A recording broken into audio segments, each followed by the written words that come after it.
Hello दोस्तों, आप सभी का स्वागत है हमारे यूट्यूब चैनल उत्तर पाठशाला पर। आज हम आपके लिए लेकर आए Indian polity MCQ question series part 6, जिसका टॉपिक है सिटीजनशिप या नागरिकता। सबसे पहले बात करते हैं लास्ट वीडियो के क्वेश्चन की। लास्ट वीडियो का क्वेश्चन था, किस अधिनियम के तहत जम्मू कश्मीर को केंद्र शासित प्रदेश का दर्जा दिया गया? तो इसका राइट आंसर होगा जम्मू कश्मीर रीऑर्गेनाइजेशन एक्ट 2019।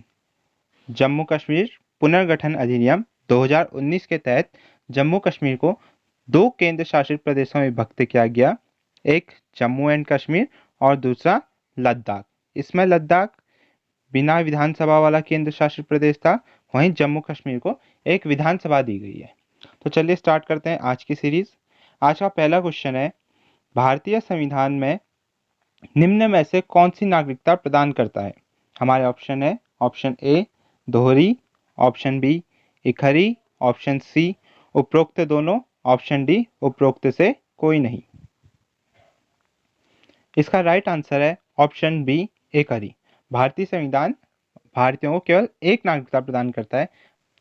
वहीं अगर हम अमेरिका, स्विट्जरलैंड जैसे देशों की बात करें तो वहां के नागरिकों को दोहरी नागरिकता दी गई है, एक वह जिस देश में रहते हैं और दूसरी वो जिस राज्य में रहते हैं। वहीं इंग्लैंड और भारत जैसे देशों में केवल एक नागरिकता का प्रावधान है। चलिए बढ़ते हैं नेक्स्ट क्वेश्चन में। भारतीय संविधान के भाग 2 में किन अनुच्छेदों में नागरिकता संबंधी प्रावधानों का उल्लेख है? हमारे ऑप्शन है, ऑप्शन ए अनुच्छेद 12 से 35, ऑप्शन बी अनुच्छेद 36 से 51, ऑप्शन सी अनुच्छेद 5 से 11 या ऑप्शन डी अनुच्छेद 5 से 12। चलिए अगर हम ऑप्शंस की बात करें तो फर्स्ट ऑप्शन आर्टिकल 12 टू 35 ये हमारा मौलिक अधिकारों से संबंधित है। ऑप्शन बी आर्टिकल 36 टू 51 ये हमारा डीपीएसपी से संबंधित है। ऑप्शन सी आर्टिकल 5 टू 11 यह हमारा नागरिकता से संबंधित है। तो हमारा राइट आंसर क्या होगा? ऑप्शन सी अनुच्छेद 5 से 11। यहाँ पे एक ये चीज देखिए, भाग 2, तो जो हमारा नागरिकता का प्रावधान है वह संविधान में भाग 2 के अंतर्गत अनुच्छेद 5 से 11 के मध्य किया गया है। चलिए बढ़ते हैं नेक्स्ट क्वेश्चन की ओर। निम्नलिखित कथनों पर विचार कीजिए। पहला, भारत में दोहरी नागरिकता का प्रावधान है। दूसरा, भारत में एकल नागरिकता का प्रावधान है। तीसरा, संसद को नागरिकता से संबंधित कानून बनाने का अधिकार प्राप्त नहीं है। चौथा, नागरिकता में स्थायी उपबंध है। उपयुक्त में से कौन सा या से कथन सत्य है? हमारे ऑप्शन है, ऑप्शन ए केवल पहला, ऑप्शन बी केवल दूसरा, ऑप्शन सी केवल पहला, तीसरा और चौथा, और ऑप्शन डी केवल दूसरा, तीसरा और चौथा। चलिए पहले कथनों को देख लेते हैं। पहला है कि भारत में दोहरी नागरिकता का प्रावधान है। यह कथन बिल्कुल गलत है क्योंकि भारत में केवल एकल नागरिकता है। दूसरा, भारत में एकल नागरिकता का प्रावधान है। यह कथन सही है। तीसरा, संसद को नागरिकता से संबंधित कानून बनाने का अधिकार प्राप्त नहीं है। यह कथन हमारा गलत है क्योंकि आर्टिकल 11 के अंतर्गत संसद को कानून बनाने का अधिकार दिया गया है। और कथन चौथा, नागरिकता में स्थायी उपबंध है। भारतीय संविधान में नागरिकता में स्थायी उपबंध नहीं है। जो हमारे अनुच्छेद हैं वो हमें केवल यह बताते हैं कि 1950 के टाइम पे कौन भारतीय नागरिक होगा या नहीं। बाकी सभी कानून बनाने का अधिकार संसद को दिया गया है। तो हमारा राइट आंसर होगा ऑप्शन बी केवल 2। चलिए बढ़ते हैं नेक्स्ट क्वेश्चन की ओर। निम्नलिखित में से भारत में नागरिकता निर्धारण का विशिष्ट अधिकार किसे प्राप्त है? हमारे ऑप्शन है, ऑप्शन ए न्यायालय, ऑप्शन बी राष्ट्रपति, option C Lok Sabha, option D केंद्रीय सरकार या ऑप्शन ई राज्य सरकार। तो अगर हम बात करें आर्टिकल 11 की, तो उसमें संविधान ने संसद को यह शक्ति दी है कि वह नागरिकता निर्धारण संबंधी कानून बनाए। तो हमारे यहाँ पे तो कोई ऑप्शन है नहीं संसद, तो अगर हमारा संसद ऑप्शन आएगा तो हम संसद को सही करेंगे, लेकिन यहाँ पे हमारा राइट आंसर माना जाएगा ऑप्शन बी यानी कि राष्ट्रपति। क्योंकि कोई भी कानून तभी पारित माना जाता है जब उस पर राष्ट्रपति के हस्ताक्षर होते हैं। तो हमारा इस क्वेश्चन का राइट आंसर होगा राष्ट्रपति। यदि ऑप्शन में संसद दिया गया होगा तो हम संसद को राइट मानेंगे। तो चलिए बढ़ते हैं नेक्स्ट क्वेश्चन की ओर। निम्नलिखित कथनों पर विचार कीजिए। पहला, आधार कार्ड का प्रयोग नागरिकता या अधिवास के प्रमाण के रूप में किया जा सकता है। दूसरा, एक बार जारी करने के पश्चात इसे निर्गत करने वाला प्राधिकरण आधार संख्या को निष्क्रिय या लुप्त नहीं कर सकता। उपयुक्त कथनों में से कौन सा या से सही है? ऑप्शन ए केवल पहला, ऑप्शन बी केवल दूसरा, ऑप्शन सी पहला और दूसरा दोनों, ऑप्शन डी ना तो पहला ना ही दूसरा। अगर हम कथनों को देखें तो पहला कथन है आधार कार्ड का प्रयोग नागरिकता या अधिवास के प्रमाण के रूप में किया जा सकता है। यह कथन हमारा गलत है, क्योंकि 2016 में कलकत्ता हाईकोर्ट ने अपने एक निर्णय में कहा था कि आधार कार्ड का प्रयोग नागरिकता या अधिवास के प्रमाण के लिए नहीं किया जा सकता। अब कथन दूसरा, एक बार जारी करने के पश्चात इसे निर्गत करने वाला प्राधिकरण आधार संख्या को निष्क्रिय या लुप्त नहीं कर सकता। तो यह कथन भी हमारा गलत है, क्योंकि UIDAI के अनुसार वह प्राधिकरण आधार संख्या को निष्क्रिय या लुप्त कर सकता है। यहाँ पे जो UIDAI है इसका फुल फॉर्म आप लोग कमेंट बॉक्स में बताइए। तो इस क्वेश्चन का हमारा राइट आंसर होगा ऑप्शन बी डी, ना तो एक ना ही दो। चलिए बढ़ते हैं नेक्स्ट क्वेश्चन की ओर। संसद द्वारा पारित किस अधिनियम में नागरिकता के अर्जन व समाप्ति के प्रावधान है? ऑप्शन ए नागरिकता अधिनियम 1955, ऑप्शन बी नागरिकता संशोधन अधिनियम 1986, ऑप्शन सी नागरिकता संशोधन अधिनियम 2003, ऑप्शन डी नागरिकता संशोधन अधिनियम 2015। तो हमारा इसका राइट आंसर होगा ऑप्शन ए नागरिकता अधिनियम 1955। तो संसद द्वारा आर्टिकल 11 का प्रयोग करके नागरिकता अधिनियम 1955 जारी किया गया। इसके अंतर्गत नागरिकता के अर्जन और समाप्ति के प्रावधान किए गए। अर्जन हेतु 5 शर्तें रखी गई और निरस्त करने हेतु 3 शर्तें रखी गई। तो अर्जन के लिए जो 5 शर्तें रखी गई वह थी जन्म से, दूसरी वंशानुगत, तीसरी बाई रजिस्ट्रेशन या पंजीकरण द्वारा, चौथी देशीयकरण द्वारा और पांचवी थी किसी क्षेत्र का भारतीय संघ में सम्मिलित होने पर।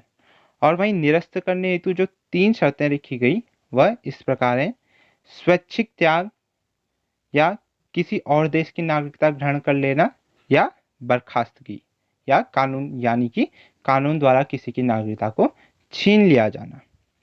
तो इस क्वेश्चन का हमारा राइट आंसर था ऑप्शन ए नागरिकता अधिनियम 1955। चलिए बढ़ते हैं नेक्स्ट क्वेश्चन की ओर।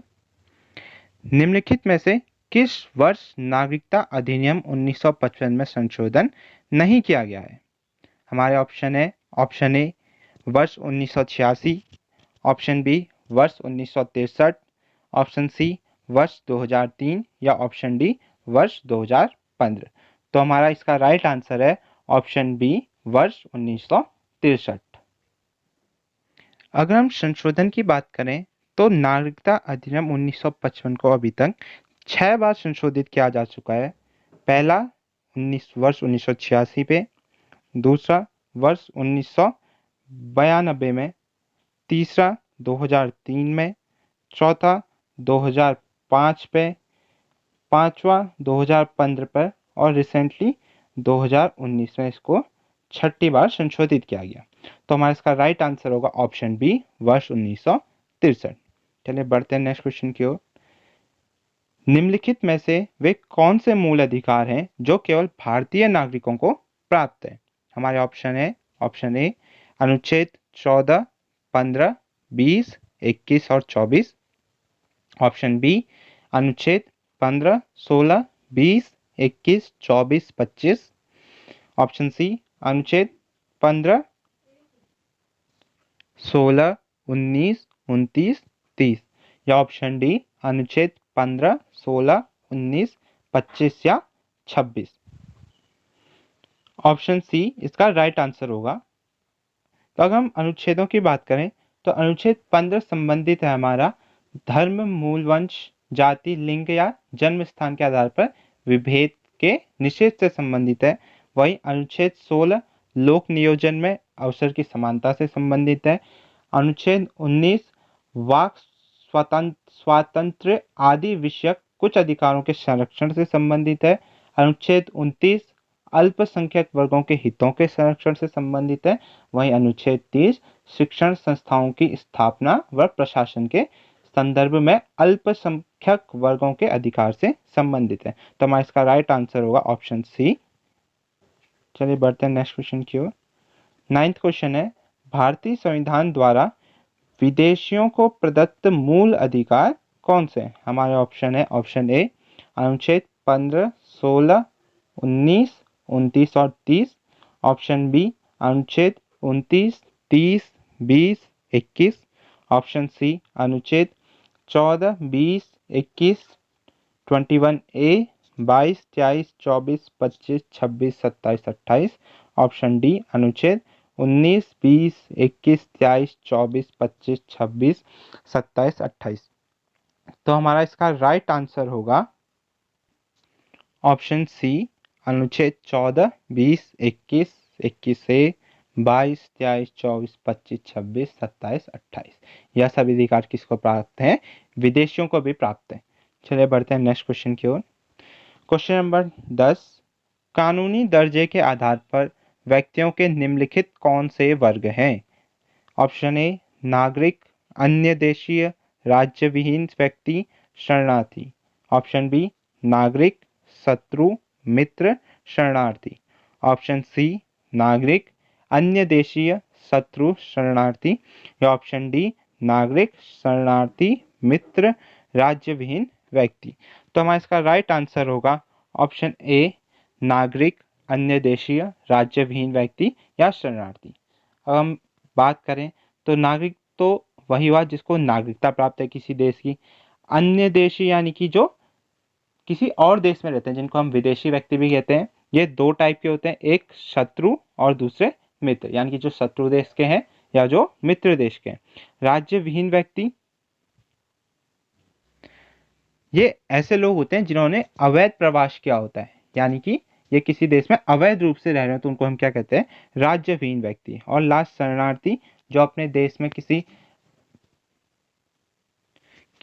उत्पीड़न के कारण किसी और देश में शरण लेते हैं, तो उनको हम क्या कहते हैं? शरणार्थी। तो हमारा राइट आंसर होगा ऑप्शन ए। चलिए बढ़ते हैं नेक्स्ट क्वेश्चन की ओर।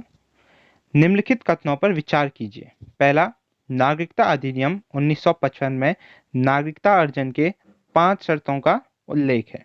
कथन 2, नागरिकता अधिनियम 1955 में नागरिकता समाप्ति के 3 आधारों की बात कही गई है। उपयुक्त में से कौन सा या से कथन असत्य है?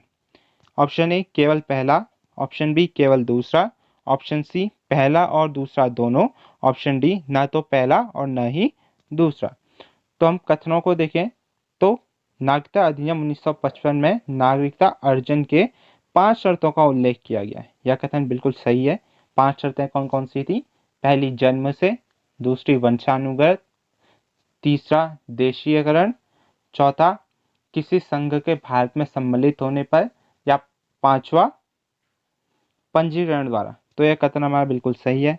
दूसरा कथन, नागरिकता अधिनियम 1955 में नागरिकता समाप्ति के 3 आधारों की बात की गई है। यह कथन भी बिल्कुल सही है। 3 आधार क्या क्या थे? स्वैच्छिक त्याग, किसी और देश की नागरिकता ग्रहण कर लेना, या बर्खास्तगी, यानी कि उसे कानूनी रूप से नागरिकता उसकी छीन लेना। तो हमारे यहाँ पे दोनों कथन सही है, लेकिन हमसे पूछा क्या है? कौन से कथन असत्य हैं? तो हमारा इसका राइट आंसर होगा ऑप्शन बी, डी ना तो पहला और ना ही दूसरा। चलिए बढ़ते हैं नेक्स्ट क्वेश्चन की ओर। निम्नलिखित में से किस भारतीय दंड संहिता की धारा में भारतीय नागरिक द्वारा किए गए आपराधिक कृत्यों हेतु परिभाषा व दंड का प्रावधान है, और यह 1955 के नागरिकता अधिनियम में प्रवासियों हेतु भी शामिल है? हमारे ऑप्शन है ऑप्शन ए धारा 7, ऑप्शन बी धारा 7A, ऑप्शन सी धारा 10 या ऑप्शन डी धारा 11। तो हमारा इसका राइट आंसर है ऑप्शन बी धारा 7A। 2019 से पहले यह धारा भारतीय सेना और जम्मू कश्मीर राज्य पर लागू नहीं होती थी, लेकिन नागरिकता संशोधन अधिनियम 2019 के बाद यह धारा जम्मू कश्मीर पर भी लागू होती है। तो हमारा इसका राइट आंसर ऑप्शन बी, धारा 7A। चलिए बढ़ते हैं नेक्स्ट क्वेश्चन की ओर। नागरिकता संशोधन अधिनियम 2015 में किस कार्ड धारक का विलय किसमें किया गया? हमारे ऑप्शन है, ऑप्शन ए पीआईओ का ओसीआई में, ऑप्शन बी एनआरआई का पीआईओ में, ऑप्शन सी एनआरआई का ओसीआई में, या ऑप्शन डी ओसीआई का पीआईओ में। तो हमारा इसका राइट आंसर होगा ऑप्शन ए, पीआईओ का ओसीआई में। अगर हम बात करें इन वर्ड्स की, इनका मतलब क्या होता है, तो पीआईओ का मतलब होता है पर्सन्स ऑफ इंडियन ओरिजिन, जो हम कहते हैं भारतीय मूल के व्यक्ति, तो क्या होते हैं पीआईओ। भारतीय मूल के व्यक्ति कहने का मतलब है ये वर्तमान में तो भारतीय नागरिक नहीं है, किंतु इनके माता पिता या दादा दादी पूर्व में भारत के नागरिक थे। ओसीआई का मतलब ओवरसीज सिटीजन्स ऑफ इंडिया, और एनआरआई का मतलब non resident Indian.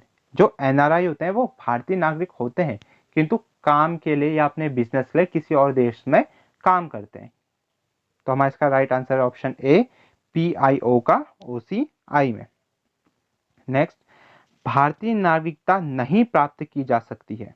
Option A जन्म द्वारा, ऑप्शन बी देशीयकरण द्वारा, ऑप्शन सी किसी भूभाग के सम्मिलन द्वारा, या ऑप्शन डी भारतीय बैंक में धन जमा करके। तो हमारा इसका राइट आंसर होगा ऑप्शन डी, भारतीय बैंक में धन जमा करके। अगर भारत की नागरिकता हमें 5 शर्तें पूरी करनी होती हैं, जो जन्म द्वारा भी है, देशीकरण द्वारा भी है, किसी भूभाग के सम्मेलन से भी है, या पंजीकरण या वंशानुगत। लेकिन भारतीय बैंक में धन जमा करने से कोई भारतीय नागरिक नहीं बन सकता। तो हमारा इसका राइट आंसर है ऑप्शन डी। नेक्स्ट क्वेश्चन, नागरिकता संशोधन अधिनियम 2015 के अंतर्गत निम्नलिखित में से कौन भारतीय कार्ड धारक प्रवासी के रूप में पंजीकृत होने के लिए अर्ह नहीं है? हमारे ऑप्शन है, ऑप्शन ए एक अवयस्क बच्चा जिसके अभिभावक भारतीय नागरिक हैं, ऑप्शन बी भारतीय नागरिक की विदेशी मूल की पत्नी, ऑप्शन सी वे भारतीय जो विभाजन के उपरांत पाकिस्तान प्रवासित हो गए, या ऑप्शन डी एक व्यक्ति के परपोते परपोती जो दूसरे देश के नागरिक हैं किंतु उसके पितामह पितामही मातामह मातामही संविधान लागू होने के समय भारतीय नागरिक हो। तो हमारा इसका राइट आंसर होगा ऑप्शन सी, वे भारतीय जो विभाजन के उपरांत पाकिस्तान प्रवासित हो गए। तो इस अधिनियम के तहत केवल पाकिस्तान प्रवासित होने वाले लोग ही भारतीय कार्ड धारक के रूप में पंजीकृत नहीं हो सकते, बाकी सभी शर्तों पे वह पंजीकृत हो सकते हैं। तो हमारा इसका राइट आंसर ऑप्शन सी। चलिए नेक्स्ट क्वेश्चन, किस देश में दोहरी नागरिकता का सिद्धांत स्वीकार किया गया है? हमारे ऑप्शन है, option A Bharat, option B Canada, option C Australia, या ऑप्शन डी संयुक्त राज्य अमेरिका। तो हमारा इसका राइट आंसर होगा ऑप्शन डी, संयुक्त राज्य अमेरिका। यहाँ के नागरिकों को दो नागरिकता मिलती है, एक अमेरिका की और दूसरी जिस राज्य में वो रह रहे हैं। चलिए नेक्स्ट क्वेश्चन, निम्नलिखित कथनों पर विचार कीजिए। पहला, नागालैंड, असम, मणिपुर, आंध्र प्रदेश, सिक्किम, मिजोरम, अरुणाचल प्रदेश तथा गोवा की प्रादेशिक मांगों को देखते हुए भारत के संविधान में अनुच्छेद 371 ए से लेकर 371 आई अंतर्विष्ट किए गए हैं। ऑप्शन कथन 2, भारत तथा संयुक्त राज्य अमेरिका के संविधान में 2 राजतंत्र संघ और राज्य हैं किंतु नागरिकता एक ही है। कथन 3, कोई व्यक्ति जो देशीकरण द्वारा भारत का नागरिक है कभी भी अपनी नागरिकता से वंचित नहीं किया जा सकता। उपयुक्त में से कौन सा या से कथन सत्य है? तो हमारे ऑप्शन है, ऑप्शन ए केवल पहला, ऑप्शन बी केवल दूसरा और तीसरा, ऑप्शन सी केवल तीसरा, और ऑप्शन डी पहला, दूसरा व तीसरा। अगर हम कथनों को देखें तो पहला कथन नागालैंड, असम, मणिपुर, आंध्र प्रदेश, सिक्किम, मिजोरम, अरुणाचल प्रदेश व गोवा की प्रादेशिक मांगों को देखते हुए भारत के संविधान में अनुच्छेद 371 ए से 371 आई तक अंतर्विष्ट किए गए, यह कथन हमारा बिल्कुल सही है। कथन दूसरा, भारत तथा संयुक्त राज्य अमेरिका के संविधान में दो राजतंत्र हैं, संघ और राज्य। इतना कथन तो सही है, लेकिन किंतु नागरिकता एक ही है। भारत में नागरिकता एक ही है, लेकिन अमेरिका में दोहरी नागरिकता प्रावधान है, तो यह कथन हमारा गलत माना जाएगा। तीसरा, कोई व्यक्ति देशीकरण द्वारा भारत का नागरिक है, कभी भी अपनी नागरिकता से वंचित नहीं किया जा सकता, यह कथन गलत है। देशीकरण द्वारा प्राप्त नागरिकता को वंचित किया जा सकता है, केवल जन्म के आधार पर प्राप्त नागरिकता को वंचित नहीं किया जा सकता। बाकी किसी भी अन्य शर्त से अगर आपको नागरिकता प्राप्त होती है तो आपको उससे वंचित किया जा सकता है। तो हमारा इसका राइट आंसर होगा ऑप्शन ए, केवल पहला, यानी केवल पहला कथन सही है, बाकी दोनों कथन गलत है। नेक्स्ट क्वेश्चन, नागरिकता का अर्थ है। पहला, नागरिकों के पूर्ण सिविल एवं राजनीतिक अधिकार। दूसरा, लोकसभा और हर राज्य की विधानसभा के निर्वाचन के लिए मताधिकार। तीसरा, संसद और विधानसभाओं का सदस्य बनने का अधिकार। नीचे दिए गए कूट का प्रयोग कर सही उत्तर चुनिए। ऑप्शन ए, केवल पहला और दूसरा। ऑप्शन बी, केवल पहला और तीसरा। ऑप्शन सी, केवल दूसरा और तीसरा। ऑप्शन डी, पहला, दूसरा और तीसरा। तो हम कथन देखें कि नागरिकों के पूर्ण सिविल एवं राजनीतिक अधिकार। अगर आप किसी देश के नागरिक हैं तो आपको वहां के सारे राजनीतिक और सिविल अधिकार प्राप्त होंगे, तो पहला ऑप्शन सही है। दूसरा, लोकसभा और राज्य की विधानसभा के निर्वाचन के लिए मताधिकार। अगर आप किसी देश के नागरिक हैं तभी आपको वहां के लोकसभा या विधानसभा में मत देने का अधिकार है। भारत में यह प्रावधान लागू है, तो यह दूसरा कथन भी सही है। तीसरा, संसद और विधानसभाओं का सदस्य बनने का अधिकार। भारत में यदि आपको किसी संसद या विधानसभा का सदस्य बनना है तो आपका भारतीय नागरिक होना आवश्यक है। तो हमारा कथन तीसरा भी सही है। तो हमारा राइट आंसर होगा ऑप्शन डी, पहला, दूसरा और तीसरा। नेक्स्ट क्वेश्चन, 2003 में भारत के नागरिकता अधिनियम में संशोधन द्वारा अंतः स्थापित प्रवासी भारतीय नागरिकों की श्रेणी के बारे में निम्नलिखित कथनों में से कौन सा या से सही नहीं है। पहला, यह भारतीय मूल के व्यक्तियों को जो किसी अन्य देश के नागरिक हैं दोहरी नागरिकता प्रदान करता है। दूसरा, यह भारतीय मूल के व्यक्तियों को जो किसी अन्य देश के नागरिक हैं बिना नागरिकता के ओसीआई कार्ड प्रदान करता है। तीसरा, यह ओसीआई को भारत में आम चुनाव में मतदान की अनुज्ञा देता है। चौथा, यह ओसीआई को भारत में बिना वीजा के यात्रा करने की मंजूरी देता है। नीचे दिए गए कूट का प्रयोग कर सही उत्तर चुनिए। ऑप्शन ए, पहला व दूसरा। ऑप्शन बी, पहला और तीसरा। ऑप्शन सी, केवल तीसरा। ऑप्शन डी, दूसरा और चौथा। अगर हम कथनों की बात करें तो पहला कथन, यह भारतीय मूल के व्यक्तियों को किसी अन्य देश के नागरिक हैं दोहरी नागरिकता प्रदान करता है, यह कथन बिल्कुल गलत है, क्योंकि भारतीय संविधान में दोहरी नागरिकता का प्रावधान नहीं किया गया है। कथन दूसरा, यह भारतीय मूल के व्यक्तियों को जो किसी अन्य देश के नागरिक हैं बिना नागरिकता के ओसीआई कार्ड प्रदान करता है, यह कथन बिल्कुल सही है। कथन तीसरा, यह ओसीआई को भारत में आम चुनाव में मतदान की अनुज्ञा देता है। भारतीय संविधान के अनुसार केवल भारतीय नागरिक ही मतदान कर सकता है, तो यह कथन गलत हो गया।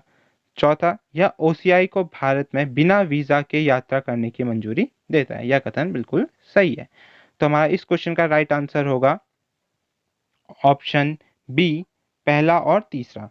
यहाँ हमसे पूछा था कि कौन सा कथन सही नहीं है, तो पहला और तीसरा कथन सही नहीं है, तो हमारा राइट आंसर है ऑप्शन बी। चलिए नेक्स्ट क्वेश्चन, नागरिकता अधिनियम 1955 के अंतर्गत निम्नलिखित में से कौन सी रीति नागरिकता प्राप्त करने की रीति नहीं है। पहला, ऑप्शन ए, वंशानुक्रम। ऑप्शन बी, पंजीकरण। ऑप्शन सी, राज्य क्षेत्र का सम्मिलित होना। या ऑप्शन डी, विदेशी नागरिकता या दोहरी नागरिकता। तो हमारा राइट आंसर होगा ऑप्शन डी, विदेशी नागरिकता या दोहरी नागरिकता। अगर कोई भारतीय नागरिक विदेशी नागरिकता ग्रहण करता है तो उसकी भारतीय नागरिकता स्वयं समाप्त हो जाती है, और दोहरी नागरिकता का प्रावधान तो है ही नहीं। तो इसका राइट आंसर है ऑप्शन डी। इस सीरीज का लास्ट क्वेश्चन, राष्ट्रीय जनसंख्या रजिस्टर निम्नलिखित में से कौन से अधिनियम के अधीन बनाया जा रहा है। हमारे ऑप्शन है, ऑप्शन ए, 2004 में यथा संशोधित संशोधित भारतीय नागरिकता अधिनियम 1955। ऑप्शन बी जनगणना अधिनियम 1948। ऑप्शन सी यूआईडी अधिनियम 2010 या ऑप्शन डी उपयुक्त में से कोई नहीं। तो हमारा इसका राइट आंसर होगा ऑप्शन ए 2004 में यथा संशोधित भारतीय नागरिकता अधिनियम 1955। तो राष्ट्रीय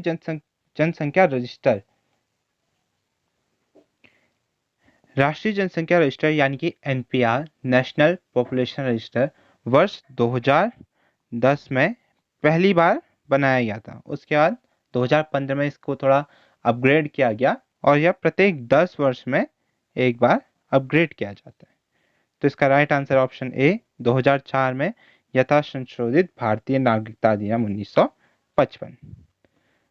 तो आप लोगों के लिए एक क्वेश्चन है, भारत में एकल नागरिकता का प्रावधान किस संविधान से लिया गया?